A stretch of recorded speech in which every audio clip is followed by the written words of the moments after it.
Hello there, welcome to Middlemen on Enterprise TV. Very pleased to be here today to discuss some of the most pressing matters affecting our country, Nigeria.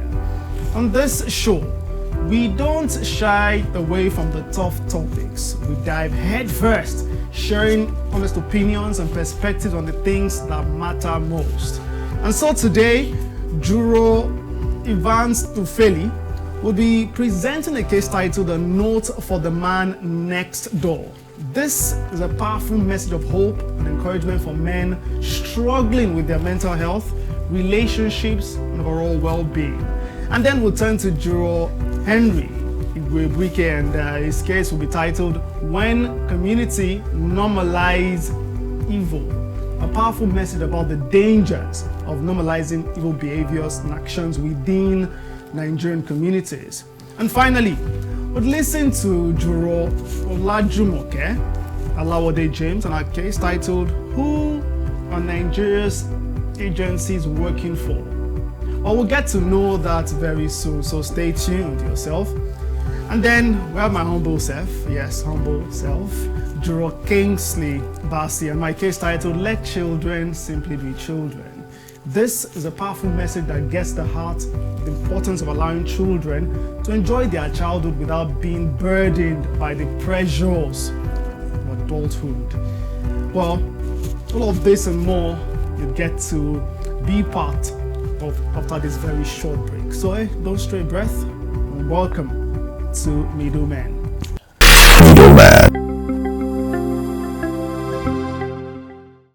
All right, welcome back to Middlemen. Now, my case. Let children be children. A call to protect innocence. Childhood is a fleeting but very vital chapter in our life. A time for learning, for playing, and growing without the crushing weight of adult responsibilities.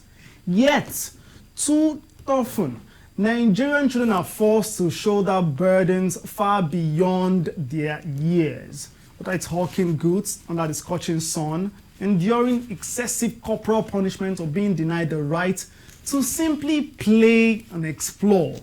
We strip children of their innocence in the name of discipline or necessity. Just recently, a teacher was arrested in Lagos for physically assaulting a 3-year-old pupil for what? Not writing the way she wants the child to write. Well, she's facing the wrath of the law now. Now, the point here is every child deserves a safe and nurturing environment where they can flourish. Hard labor and physical abuse stunt their mental, emotional, and physical development, leading to lifelong scars. These practices are not discipline. They're violations of a child's right. They rob children of joy, curiosity, and the creativity they need to thrive in this ever-evolving world. So here's my verdict. The narrative must change. Parents, guardians need to embrace positive parenting methods, focus on communication, and empathy and guidance. The government must enforce laws that protect children from abuse and exploitation, while non-governmental organizations, civil society organizations, and communities educate parents on the dangers of these harmful practices. And most importantly, as a society, we must prioritize education, recreation, and opportunities for children. Let them be children, because only then can they grow into the balanced, confident adults we dream of them becoming. Let children be children. Well, you said to give them education, and this particular child was being beaten wickedly in school. And I remember that I nearly gave up on primary school because of the flogging. They'll flog you for being late. I didn't used to bring myself to school. Why were they not flogging my parents who were bringing me late? But the teacher in the particular situation that you have cited has come out to say that child is ours. So she's the mother of the 3-year-old son. Not biologically, though. Unfortunately, the way we're being wired to raise children here is that to discipline them is to flog. We have learned in recent times that a lot of us do flog out of frustration. not that you're teaching the child anything. Because if you're disciplining them, you can stay away while you're angry and come back when there's a teachable moment. So if you must flog in a way that is humane and taking into cognizance that that child is still a child and you can mar them for life if you flog them the wrong way. Secondly, do it at a time when you're saying, do you know what you did wrong? Do you know why I'm flogging you? And, flog them right. Hopefully, Nigeria will be a better place when we all take these parenting tips. I mean, the parenting we know is the parenting that we got. Yeah. So we can't do better than what we know. I think we can do better if we decide to learn. Child, it's an abuse under the law to flog children because flogging them is not part of the laid down procedures of law for correcting. In Nigeria? For giving them, yes, the Child Right Act. We don't apply anything in Nigeria. We have enough laws. The country ought to be better than it is. When you look at the Child Rights Act, it's even forbidden, and the penalty for that is 3 years imprisonment if you mark a child mark. Okay, you mark a child, it's an offense. Okay, you put them under conditions where they are barely 5, 6. They are already walking on the street. It's an offense. You expose them to pornography, is an offense. You expose them to hard labor, is an offense. You whip them because they err, it's an offense. Children must remain children. That is the standard. Okay. Now, when we beat them, what we're doing is we're not even correcting them. I remember discussing with my daughter in Dublin. I was trying to make her to compare her current school with the dad of Nigeria. And she said she doesn't like Nigerian school. And I said, why? She said they used to beat her, they used to flog her in Nigerian school. But in this place, they don't beat. Because children, their brain are not developed. So whatever you are doing to them, thinking you are correcting them, they are not receiving it like that. Remember when you were much younger, True. They were beating you, you saw your parents as wicked. They were You saw wicked, them though. as, I packed my bags. I wanted to run away. You felt unwanted. You felt unwanted. You understand? So that's exactly how a child thinks. So there's nothing corrective about beating a child. Okay. There are other kinds of punishment you can subject them to that will make them even better people. And for you they don't know. instill fear. Than for you to instill fear in them and then instill all kinds of that will in the future hamper their self-esteem and the rest of that. True. So I believe that children should just remain children, and we adults are out of our frustration should try to contain ourselves within the confines of what is going on in our head and leave children out of it. Yeah. Very well said. As much as I agree with everything you've all said here, I catch your drift and all, I tell myself how time flies. For some of us that our parents literally gave us up to boarding schools where we were properly disciplined. Like, it was for us a formative period that we're very so proud of today.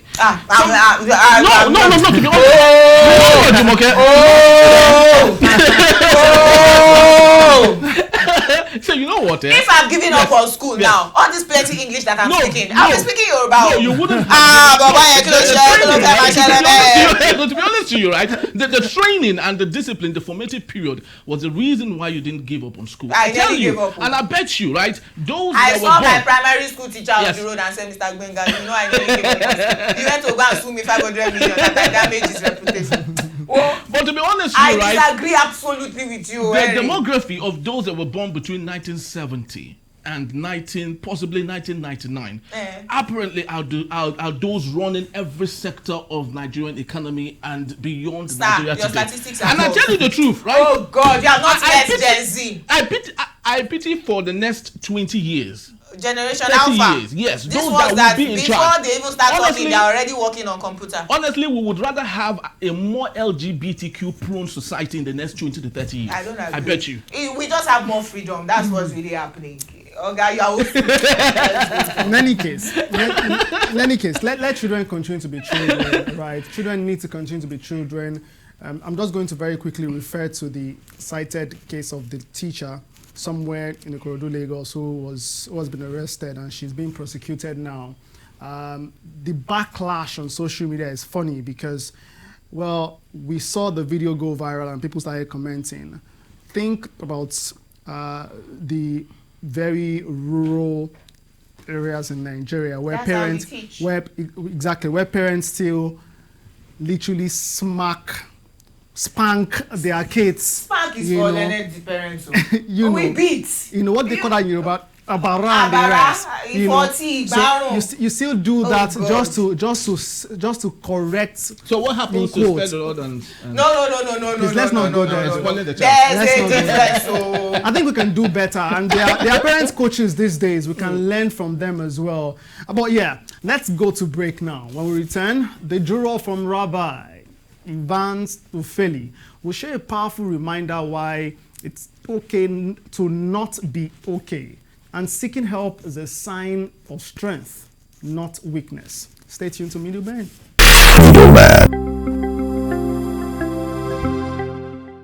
My case, a note for the man next door. Society taught us early enough that we have to man up, we have to be strong, courageous, daring, and be perfect gentlemen. We should be strong. Little wonder society enlisted us into the army at a very tender age. We were advised to join the Boy Scout to be prepared. At no time were we men taught to cry in our down times. And part of the component of the human nature is that there are high times and there are down times. We're taught only to be in our high spirit at all times, negating the biological and total component of the human spirit, which includes low times and high times. Now, when you shed tears as a man, you are either called woman rapper, sissy, or some kind of funny nomenclature that fly around society. Sometimes you are stigmatized. Sometimes you are just, scandalized for being human, for being yourself, for being vulnerable. Society say we must be invulnerable. But I dare to disagree that at some point we must embrace our emotions. My verdict, therefore, is that if you have to cry, cry. I lost my dad a few months ago, and I understand, and I can say that with some level of precision, that those tears, those emotional moments, where you allow your vulnerability to flow unrestrained, are the real medicine that leads to healing, and not the encouragement or the gifts or the so many messages that people send across. We must understand that bottling up all emotions, keeping it strong, courageous, and safe with straight faces at all points is responsible for many of the health issues like cancer and so many other diseases, because we are not released from our compartments. I believe that we must at all time embrace our emotion as it flows. There are so many research, psychological and biological research on the issue under reference. I'm not an expert in that. But my case, fronts the issue that it is not at all times that men must be men. It's also okay to cry as a man. It's also okay to be weak. It's also okay not to be okay at some point. Knowing that the end point is that we are able to collectively hold ourselves and focus on our challenges and make success out of life. The man next door hopefully has gotten that message. Go to Rabbi again. Oh, yeah. That Rabbi part. Interesting. Yeah. I was just going to say that the man next door hopefully got the message. Yeah. You can cry, feel free. Yeah. Henry, you want to cry? Evans cry, because I know Evans was very emotional after his father died. He disappeared from all of us. Just he went missing in action. I hope you are okay now. And I absolutely agree with your verdict where you said that tears. We have found out that there are God's ways of allowing the bottled up emotions flow. most people feel better after crying. As children, as adults, so it cannot be gender specific about tears. I mean, if God gave men and women tear ducts, it means therefore all of us ought to cry. Yeah. Very well. And this reminds me, visually, on the Tyrese Gibson's case, when he appeared at the breakfast show, when he had the issue with his wife he found on a $12 dress. And he asked himself, why is this happening to me? I don't drink, I don't smoke, I'm a good person. Why is this happening to me? So he practically cried his way out. And Tyrese. Tyrese Gibson. Cry. Yes. Tyrese. Yes. Just cry. You Cry, know, cry. And they were practically telling him, don't cry. He said, no, men do cry. True. Men do cry. And it's just, part of, what you just said. When we have this bottled up in us, it's sometimes you just let it go. Just let it go. Hopefully, majority of the society can change the narrative, because I think this goes way back. Our forefathers, Yeah. it was a manly thing not to cry. You don't show your emotions. Don't do that. Don't do Hey, that. small boy, don't you know you're a gay man? Don't cry, don't cry. Yeah, man. So hopefully the narrative changes. Hopefully men start to cry now. Yeah. But I just hope this will not weaken us, isn't it? I beg you, what's There's nothing weakening about crying. There's nothing weakening about crying. because we have seen that it's not bad. The desired balance in my case is that even the whipping, okay, it's a sign of strength itself, because after that you regain immeasurable strength. Very true. In fact, after that you will get stronger than you were before you slope into that. The reason for depression today, there's no clear-cut cause of depression today. There's no clear-cut cause. Even people who are rich are depressed. People who are poor are depressed. Sometimes, even when people say they are depressed, it's not like they are depressed. They are just poor. Okay. There are rich people Richard Corey, whenever Richard Corey went downtown, people at the pavement looked at him. He was a gentleman from Soto Crown, clean favor and imperially slim. He glitter paused when they say good morning, and he was always quiet array. But one fateful day, he took a gun and put to his head. That's a poem for those that wrote WAEC around 96, 97, who did literature, they understand the poem Richard Corey. Okay, so this is a man that, the first two stanzas of the poem, in fact, after the first two stanzas, young girls then in our class were saying that this is the man I will marry, after the first two stanzas. When he get to the 10th stanza, he took a gun and put to his head, and he shot himself, committed suicide. So after this kind of description, somebody can be this perfect, this good looking and everything, and then put a gun to his head. So it tells you that the issues that have to do with our emotions and what people are going through and all that, if you don't release them because you are a man, you are stronger, you don't want to be weakened or seen as weakened, you are killing yourself the more. You will even die of that quietness than the thing that is even bothering you in the first place. So it's a medical issue and it's psychological. Let's release these emotions and let allow nature to take its course in our propositions. That's exactly what the message is about. Thank you very much, Evans Ifeli, for that case. When we return, Juror Henry Igwe will delve into a critical issue that affects us all, examining how certain behaviors and actions that are harmful and unjust can become normalized and even condoned in our communities. Please stay with us. We'll be right back.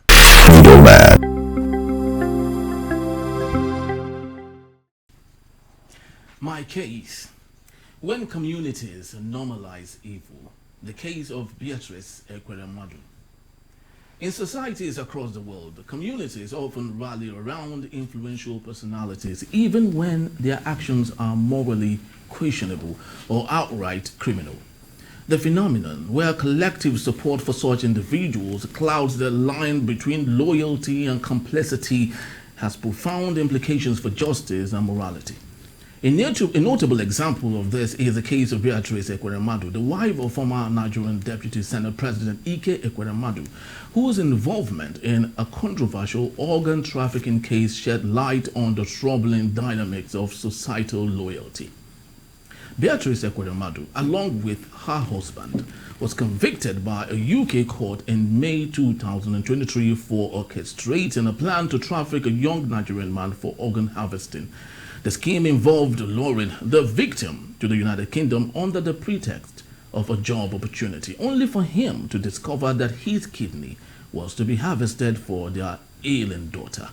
The victim, who was impoverished and vulnerable, managed to escape and report the crime, leading to the couple's arrest and eventual conviction. The crime, of course, sparked international outrage, not only for its flagrant violation of human rights, but also for the abuse of power and privilege. Despite the gravity of the offense, a significant portion of the Nigerian community rallied in support of the Ekweremadus, defending their action and criticizing the judicial process. Influential personalities like the Ekweremadus often command unwavering loyalty within their communities due to their status, wealth, and philanthropic endeavors. In this case, many argued that the couple acted out of desperation to save their daughter's life, framing their crime as an act of parental sacrifice rather than a violation of human rights. This narrative resonated with a segment of the public who viewed the couple as a victim of circumstance rather than perpetrators of exploitation. My verdict now is, when the public sees no evil, hears no evil, and speaks not against evil, right there is the seed of a dysfunctional society. Right on the mark. My thief is better than your thief in Nigeria, we've realized. And unfortunately, because we've glamorized wealth and materialism, right? The law has become only for the poor, while justice is for the rich. The rich person can hire a lawyer to defend them when they steal billions, right? The poor man who steals because he's hungry, right, can be in prison for years. Awaiting a trial will even be longer than the consequence of what he stole, you know. I mean, that's a dysfunctional society right there. And you will see that rich people that have been convicted in Nigeria, aside from Tafa Balogun, former IG of police, or Bode George, former MPA chairperson, most of them are convicted outside of the country. It happened with James Ibori. When he returned home, we celebrated him. See, Alemesia, he came in back as a woman. Same thing with the Ekweremadus. You know, we celebrate our thieves. Again, they give you, they are the ones who go and line up in front of their houses because we're extremely poor. Poverty has been weaponized, and they are the ones who are Piper's payers, to say it like that. I mean, he who pays the piper dictates the tune. So we dance to their tunes as far as they're able to give us the next meal. Unfortunately, that's not how we used to be before we globalized materialism. In those days, the Yorubas would say, "Rántí ọmọ ẹni tó ń ṣe." And if you brought a ruler or a pencil home that was not your own when we were going to primary school, you will explain it to your parents, tire. They will still take you back to that school for you to explain it tire to the principal and teacher, and you get a beating for doing wrong, you know. Hopefully we can do better. Hopefully we can do better. It's not the first time we're seeing such celebration. You mentioned a few already. It will continue. Just recently, the former Kogi State governor, who's undergoing trial right now by the Economic and Financial Crimes Commission, was celebrated massively in his hometown when he returned there. I'm wondering, for what exactly? For being former governor? Or for stealing your money. Well, allegedly. For stealing your patrimony. Allegedly. So I'm wondering, you know, does this make sense? So when the news emerged yesterday, or was it just a few days ago, that she returned and then there were jubilations, I wasn't shocked. What's shocking is that we still have people who come to say, oh, they are victims, or they were trying to be parents, and so they are victims, and the rest. And I'm wondering if tables turn, if that was your child who was trafficked for that purpose, would you say that? Or if you were trafficked for the purpose, would you say that? Oh, well. Yeah, you see, the Nigerian society is that in such a way that the public, or the masses, they are in so much love with their oppressors, such that if you go online and write anything wrong about what has happened when, those people that are celebrating Yabel and the rest of them, they will come after you. Very true. Because even during election, look at it. Each time we build up to some level of success and we're trying to break forth. Once Nigerians remember their fellowship with poverty, out from change, they will pull out because they are scared to succeed. They will pull out from anything change and then make sure that they sell their vote and spoil the process. True. In my estate, we were deliberating on what we were going to do in the last election to ensure that nobody sells their vote. As at the time, the estate chairman and others were discussing that, the estate chairman that was discussing with me had sold his vote a day before. And I was the only one left walking around all the place. They were all discussing. They've all sold their votes. In fact, the former governor came to the estate and distributed money some days before that day.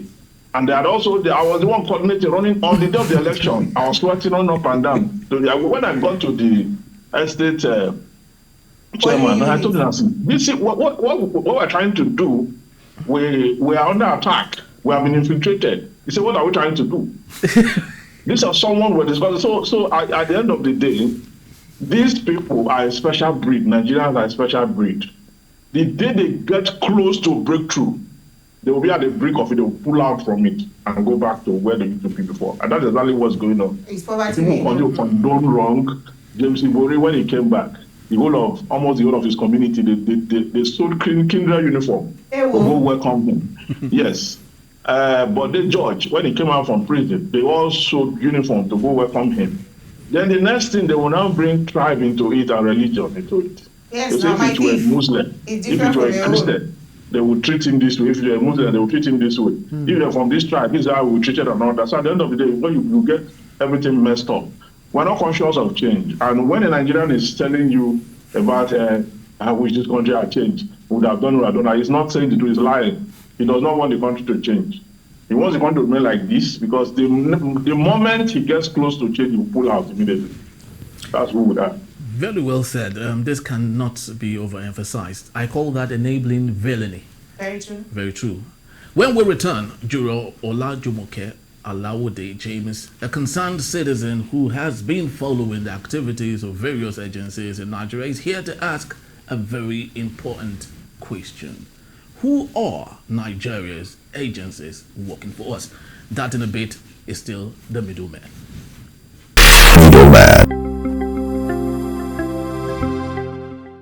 You're welcome back to the Middlemen. My case. Who are Nigeria's agencies working for?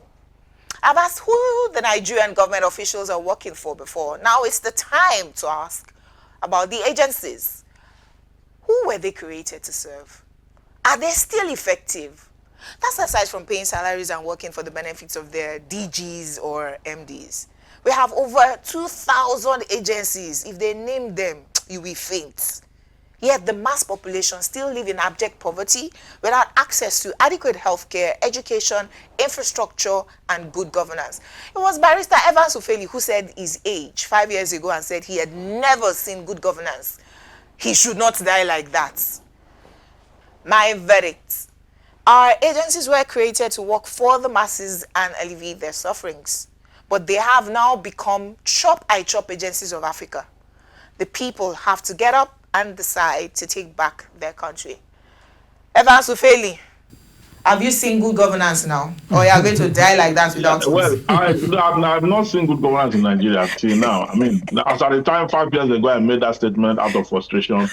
Now, how about if somebody died this way? What will happen? It means that you live all your life and not see good governance. It's not a good thing. I am a conscious student of history and government. I have read in government what governance should be. I mean, and the way you should appropriate resources from the country to the people, the citizens, the constitution, everything. And I'm seeing already, and what I see myself is even more complicated when you're a lawyer because when you get to law school, what law school does is to radicalize you. Then when you come out, first of all, there's no chambers for you to even work. There's nowhere to work. Then you are now seeing wrong. You are now faced side by side, by example, with wrong because everyone is out of course. Based on what we have in our law books, everyone is actually out of course. So it's very chaotic. At the end of the day, you're either frustrated. That's why most people study law, they go sing some music somewhere, go and sell everyone, open restaurant, because Yeah, the become poet burden, finish. the burden is just too much. You cannot, for the few that are left who are able to, chest it, it's just because they have no other place to, we have no choice. So someone like me that have no other choice of where to go to, we have to stay put and chest it. And there's signs now that we're making progress. It will be better off. But here, there's no signs that are making progress. And the government believes it's doing the right thing. So at the end of the day, you're asking this question out of curiosity that this government, who are they serving really? Who are they serving? Especially the National Assembly, even the ministers, the president. And all the agencies. You hear National Agency for this, National Agency for that, Youth Agency for 2,000 agencies. Even the president takes about 2 years to appoint all the DGs and Kinikon because they now use it for political compensations, More though. Transaction. We're creating more. We'll have more, don't worry. We have a new ministry, one that there's from this. No, the livestock. Oh. Yeah. It's directed by this administration. There's a commission too. There's another commission for North Central now. Yeah. In fact, for the entire geopolitical zones, we have new commissions. Just because you had NDDC, the oil producing. That they are just chopping money. Every region now started asking for. I think there's one against Boko Haram too. So I don't know what I'm going to. I disagree with Juro Evans Ufeli. I think we're making progress, but negatively. Yeah. So last year in the 2024 budget, a particular ministry, or I think it's an agency of government, located. They had as part of their budget for 2024, which is not anywhere close to their responsibilities, funds to provide tractors, to provide, agricultural materials agricultural tools for certain communities, which is far from, I've forgotten which one now. Definitely, totally far from that. I was just watching one Reminding of me of the Ministry of defense. Information under Lai Mohammed was reforming National Arts Theatre, sponsoring movies, all sorts of funny things. I was just seeing the clip that was today of the budget defense process, and the senator representing Kogi Central, the madam, Akpoti, and she was talking to one of the heads of the agency saying, this is not your responsibility. Exactly. Why are you training welders? Why are you training welders? Why do you have funds to train this person, to train that person? What exactly are your responsibilities? Rather than attract investors in the solid mineral ecosystem. Yeah, training welders. Training welders and all. What's that? In Kano State, the Kano State governor just distributed red goats. As livestock. The one before him was distributing noodles and eggs and shoe making. At some point, beds for newlyweds. These are welders that ought to have gone to our technical and vocational schools. Okay, and then the resources to train them should come from the Ministry of Education. Okay, and not so you see the mishap. Okay. So if we don't put up our technical school back to shape, we are going to continue to have internet fraud. We're going to have more crisis, more kidnapping, more because people are not engaged. I mean, even bricklayer work and the rest of tiling, all those ones, we don't have them in that society. So how are we going to come out from this whole thing? Yes, and finally, the one that concerns us, especially for some of us in the media, National Orientation Agency. I don't know if that agency should just be scrapped because it doesn't make any sense. How many agencies of government should not be scrapped? The media. We are talking about the one that concerns us. But after all of these over 2,000 agencies, most of them should be scrapped. Even the ones that we thought worked in the past, NYSC and the idea behind the core. By now, we're even thinking, is the NYSC effective in incorporating us? See what happened during the 2023 elections. We have never been as divided as we are now. So, and then you continue to say agriculture, something agency for agriculture, food alleviation, poverty alleviation, all sorts of funny agencies. Some of them, you hear their names, you ask, what do they do there? And if you see their budget. And they're paying salaries, the MDDG is collecting millions. Well, I think for the NYC, I think that's the only thing left, so that's giving us even little leverage. Because when they spread them across the country, apart from the fact that INEC use them and all that, you spread them across the country and they're able to go serve. In doing that, those that have very hot libido, they're able to impregnate some girls. Yeah, have children all over the country. Forced to marry them. So when they marry them, at the end of the day, we now get what you call consanguinity. So we're able to some of them intermarry. So and that is fine. That is fine to that extent. No, that was the idea now, to make us integrate. But Jura Evans, I just wanted to even remind you that it was when we started talking about scrapping of the NYSC in years like 2014 that the government now said, instead of scrapping them, can we use them? Because before, youth corps members were not used during elections. It was then they now considered, okay, since we already have these people who are paying monthly salaries, let's use them for elections. Prior to that, it was just they threw me. I mean, I read mass communication. You threw me to one secondary school. You didn't ask me to teach English. You say, hey, I should come and teach chemistry that I did last in secondary school. What kind of nonsense is that? But like my verdict said, all of us have to get up and decide that the country is for us. All of these agencies do not work for us. Our representatives should go to the National Assembly and start to scrap them one after the other and ensure that poverty alleviation, good governance, creation of infrastructure, good healthcare and education is what is the benefit of Nigerians for and of democracy. Let's start by scrapping one of the two legislative houses. I agree. Yes. But at least you need the National Assembly. You need National Assembly to decide to scrap for themselves. Chicken and egg. Will they decide to let themselves go? Well, that's a conversation that must continue online. You can join the conversation by leaving your comments across all of our social media handles at Enterprise TV7. We will be here same time next week. We thank you for joining us. Thank the jurors.